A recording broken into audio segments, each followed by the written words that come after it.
as we enter dito sa model unit natin, no, ma'am. So halos same layout, no.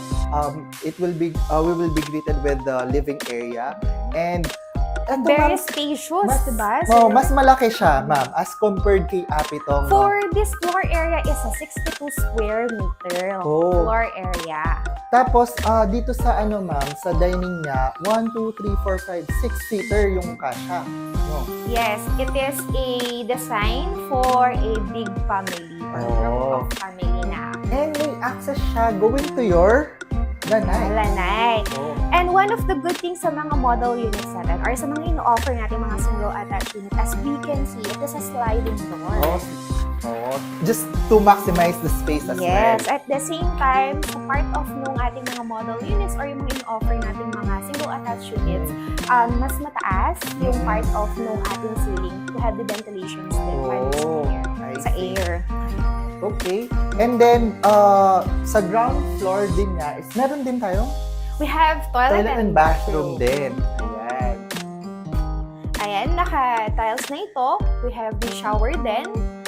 Ayan. Ang hindi lang included upon the turnover is yung lalagyan or yung sa part of ng cortina. And then the rest of ng mga things na nandito. Pero are already included? Yes. Kasama nito, itong sink, and then at the same time, naka-tiles. Alright. So excited na ako to go upstairs, ma'am. Let's go.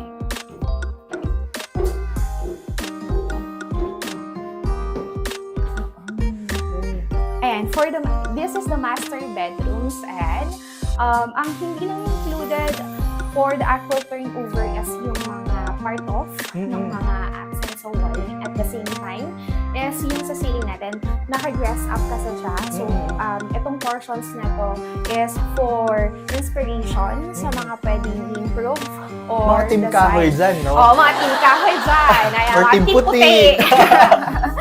Ayan, sa and home then, bodies, no? Yes. And then at the same time, we have the access for the balcony. So, pwede kang magkape-kape dyan during the morning, no, ma'am? And then one of the good thing pa, ang locations natin ay harap ng bundok Arayat. Oo nga. Or may view ng Mount Arayat. We have the iconic view of the Mount Arayat. So, dito naman, right beside with the master's bedroom is your second bedroom. This is the regular bedroom. 2 regular bedrooms. Ayan. So, talagang perfect siya sa mga startup na family, no?